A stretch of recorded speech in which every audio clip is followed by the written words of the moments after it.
This guided visualization is designed to strengthen, widen, and deepen the bond with your soul. Today, we will explore the mechanisms by which our soul communicates with us, so that we can entangle with our soul and our soul with us. By the end of this series, your soul may well become one with you. This is the next phase of human consciousness and evolution, a fully incarnate soul.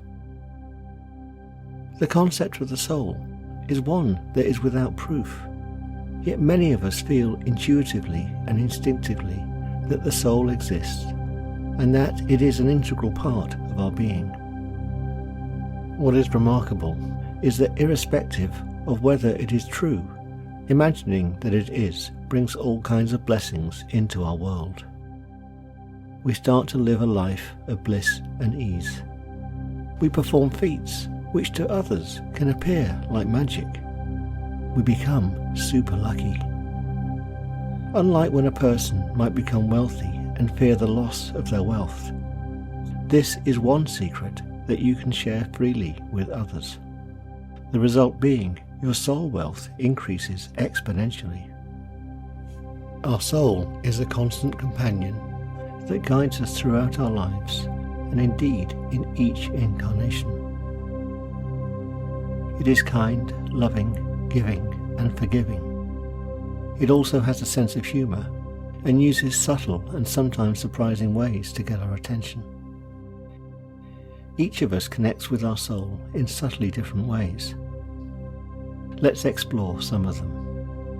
To prepare for strengthening, widening and deepening the entanglement with your soul, connect the pads of your thumb and middle fingers on each hand together. Then, with the pads lightly touching, turn your palms so they face upwards. Now take a deep breath in and fully exhale through your mouth, releasing all the stale air from your lungs. And for the next 5 in and out breaths, on the in breath, feel the chi energy coming up through your palms. And then on each out breath, imagine the life force flows back down through your palms.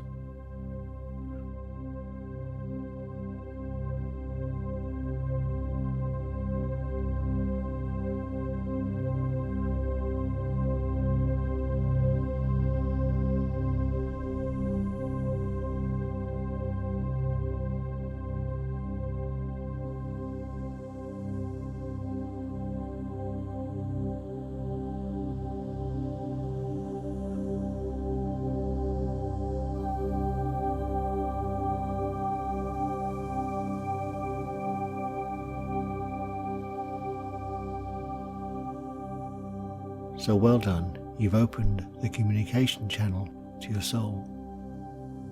On top of the classic 5 senses of sight, sound, smell, taste and feeling, we also have 6 senses.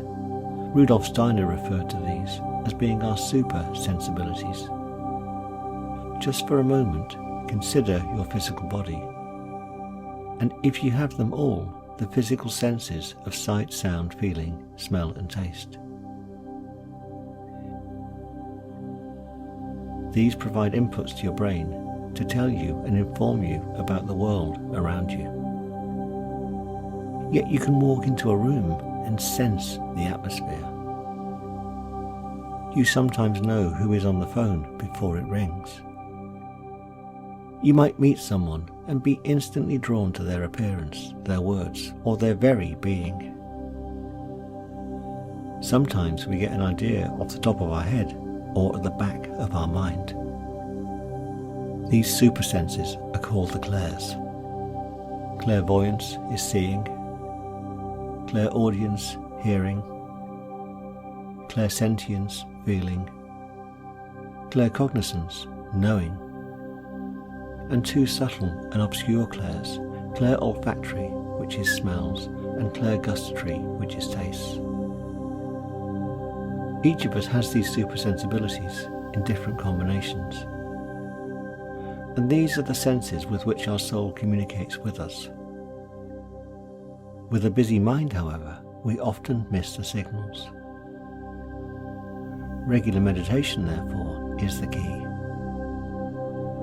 So for the next minute of linear time or so, just become one with your breath and become an observer of your thoughts.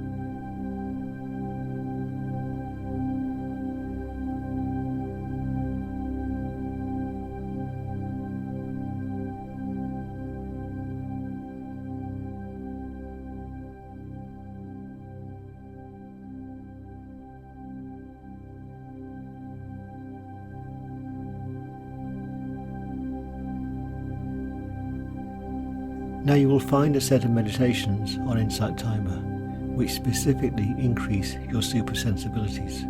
They are called Awakening Supersensibilities, Perceiving the Aura, Tuning into Precognition, Becoming Prescient, and Becoming a Channel. Listen to them at your leisure. In this meditation, I will share a really simple key. In some respects, it's the only key you will ever need to bond with your soul. The key is in two parts, which are asking and thanking.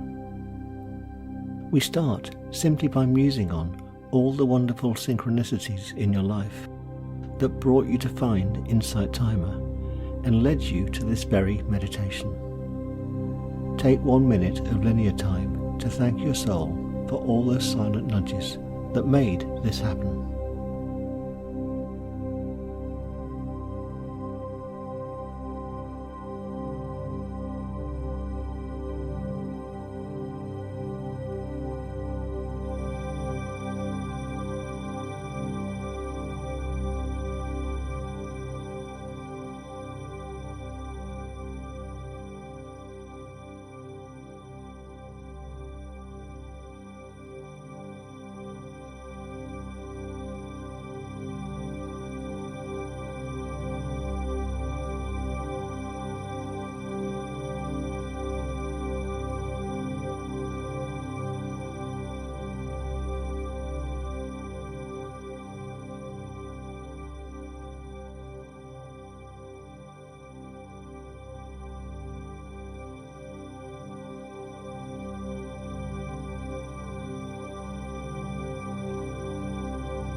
Now let's explore the second part of this key, asking.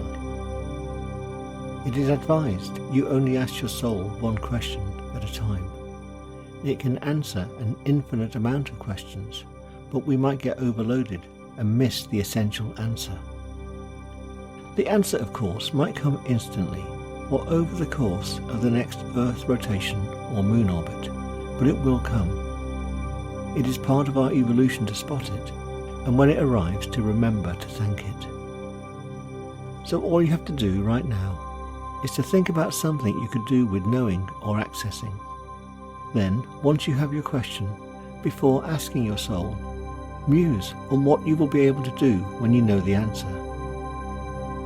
How it will benefit you, your friends and family, and the planet as a whole. Take another linear minute of me time to form the question, its ramifications, and to ask your soul for the answer.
So well done. All you have to do now is to await the answer, if it hasn't arrived already, and then to ask the next one and the next one, remembering each time when the answer arrives to thank it. Just one thing to note, your soul, like you, has a sense of humour, and it will also repeat the answer up to 3 times to get your attention. A caveat too is that the answer often contains a lesson or a learning, something we must embrace to evolve to our next level. So have fun with this and share its richness widely. Remember too that just like in the film It's a Wonderful Life with Jimmy Stewart, just imagine that every time a bell rings, it's your soul either trying to get your attention or confirming you are on the right path. And when you get the message or the sign, be sure to say thank you. And I thank you and your soul for listening.